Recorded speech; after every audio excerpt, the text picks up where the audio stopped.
मंगलमय मंगलकरं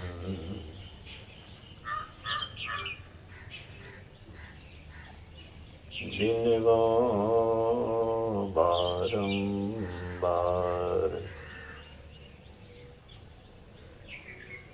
श्री सद्गुरु महाराज की जय।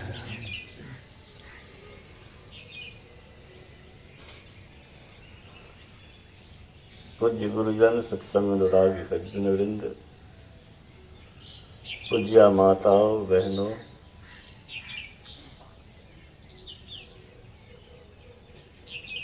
आप सबों को नमन। धन्य है वह हृदय जो गुरु के प्रति श्रद्धा रखते हैं।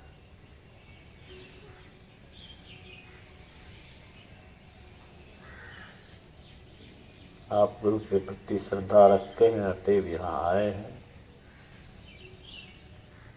जहाँ श्रद्धा है वहाँ प्रभु है।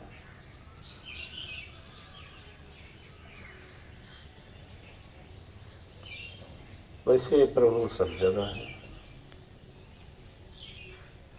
लेकिन वहाँ पर विशेष उसका प्रभाव देखने को मिलता है।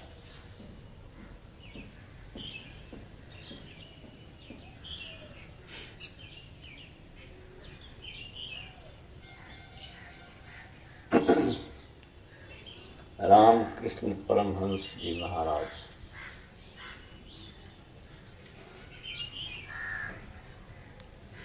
ने स्वामी विवेकानंद से कहा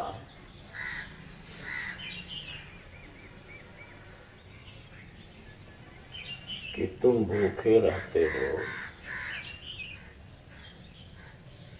मैं कैसे जान जाता हूँ।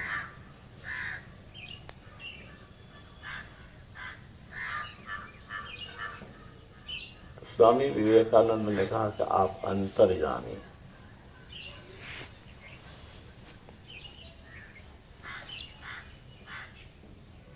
उन्होंने कहा कि देखो,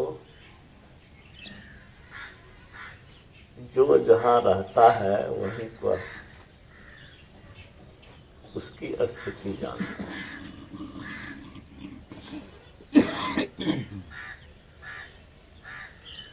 मैं तुम्हारे पास रहता हूँ,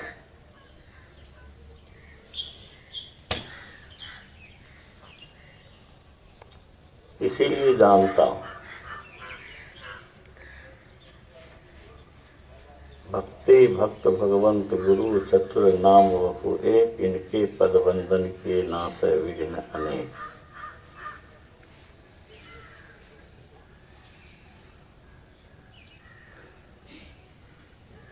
गुरु और ईश्वर में भेद नहीं। संत भगवंत अंतर निरंतर नहीं, मति विमल कह दास तुलसी। गोस्वामी तुलसीदास। और गुरु महाराज कहते हैं, सगुण रूपी ईश हो सबको नजर निहाल। गुरु महाराज ने विश्लेषण कर बताया, भिन्न भिन्न ईश्वर के भिन्न भिन्न नाम रूप है, लेकिन सबकी आत्मा अभिन्न है, उसमें कोई अंतर नहीं है। मुंह कान नाक रूप रेखा रंग में फर्क है, लेकिन अंदर में जो आत्मा है उसमें कोई फर्क नहीं है।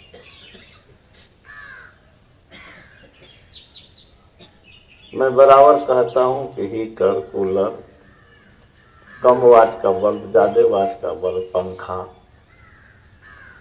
अलग अलग काम करता है, लेकिन सब में वही एक बिजली है। इसी तरह से आपकी आंख में जो देखने की शक्ति है, जिसके कारण, उसी के कारण हमको भी आंख में शक्ति है। जिस किसी भी पौधा में आप नाइट्रोजन दे दीजिए, उसमें वो हरा हो जाएगा। यूरिया कहिए, नाइट्रोजन फॉस्फेट कहिए, हम लोग भी खेती किए हुए यूरिया नाइट्रोजन फॉस्फेट देते थे तो फसल हरा हो जाता था 2 से 3 दिन में। तो नाइट्रोजन में तो फर्क नहीं है, देखने में पौधा अलग अलग है। गुरु महाराज कहते हैं जब तक अपने इष्ट के आत्म स्वरूप को प्राप्त न कर ले तब तक भक्ति पूरी नहीं होती। और भक्ति पूरी होने का मतलब ईश्वर का दर्शन, और ईश्वर के दर्शन का मतलब हुआ सारे दुखों से छूट जाना। गुरु महाराज कहते हैं जैसे आग के निकट जाने से जाड़ा भाग जाता है, वैसे ही ईश्वर के दर्शन से सब दुख भाग जाते हैं। तो ईश्वर का दर्शन बहुत अनिवार्य है। परीक्षा में अनिवार्य क्वेश्चन होता था और सब में चॉइस है कि यह वह, लेकिन कुछ ऐसे प्रश्न होते थे कि यह अनिवार्य होता था। तो सारे दुखों से छूटने के लिए अनिवार्य है ईश्वर का दर्शन। हम लोग की स्थिति बहुत ही दयनीय है। हम उपदेश करते हैं लेकिन हम समझते हैं, मानते, भीतर मानता है क्या दयनीय स्थिति में, भविष्य अंधकार में, काल के गाल में, शरीर रूपी कारागार में कैदी बने हुए, और इसमें दुख की आग जलती रही है और जलती रहेगी। काया दुर्ग दुखद बंदी खाना, जले अग्नि या में दुख की। जो है नहीं वही दिखता है, जो नहीं है वही दिखता है। जो है वो नहीं दिखता है, जो नहीं है वही दिखता है। सपना देख रहे थे आज, घोड़े पर चढ़े हुए। अब घोड़ा जो है सो, और सब घोड़ा आगे निकल गया, हमारा घोड़ा जो है सो जगह से हिलवे निकल रहा है। नींद टूटी तो अपना देख रहे हैं कहाँ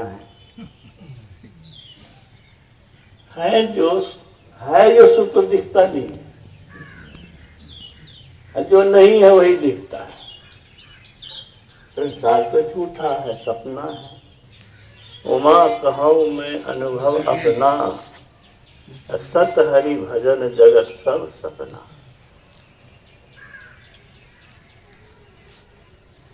100 बरस पहले तो बिंदेश्वरी नाम का चीज नहीं था, ये रूपरेखा वाला, और 10-20 बरस के बाद तो ये रूपरेखा वाला बिंदेश्वरी नहीं रहे। लेकिन बिंदेश्वरी देखते हैं आप लोग।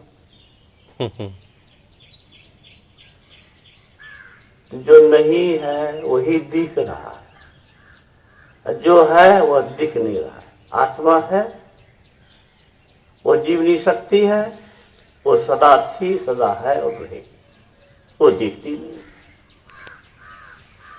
तो अंधे बने हुए हैं। और वचन देने से क्या हो जाएगा? अपनी स्थिति को समझते हैं कि हम अंधे हैं। अंधे आंखें सूझत नहीं, यही घट चंदा, यही घट सूर, यही घट बाजे अनहद ठूर, यही घट बाजे तबल निशान, बहिरा शब्द सुने नहीं कान। असली दिखता नहीं है, और जो शब्द असली है वो सुनते नहीं है। तो अंधे और बहरे हैं, प्रवचन देने से क्या हो जाएगा कहिए। और कुछ लोग अगर समझते हैं कि विंदेशी बाबू अहंकारी है, तो मैं कह देता हूं कि अपने आप को मैं आपसे अलग नहीं समझता हूं। जो स्थिति आप लोगों की है वही स्थिति मेरी भी है। कहीं भी हम अपने से अपने को बेहतर कैसे मान लें? भयावह स्थिति है जगत अथाह भयंकर भव निधि, जह सब दुख की रीति रीति। जह सब भूल भुलावन कौतुक, समुझ परै नहीं नीति, रहे जा छाए अनीति। क्षण ही फुलावत क्षण मुरझावत, जगत विकट की रीति। और फरत फल फल हर शोक भी, डाल पात विपरीत। जो चाहे तिसे जम जीती। तो हमको जम नहीं जीते हुए है क्या? हम संसार की चीज को नहीं चाह रहे हैं क्या? ये चाहना तब तक खत्म नहीं होगी। दो तरह से चाहना पर बात करते हैं गुरु महाराज। एक तो विचार से रोको, लेकिन ये टिकेगा नहीं। हम सोचते हैं कि संसार की वस्तु में प्रेम करना ठीक नहीं है, लेकिन संसार की वस्तु से प्रेम होता है। कभी कभी विचार से रोकते हैं, मन को उधर से फेरते हैं,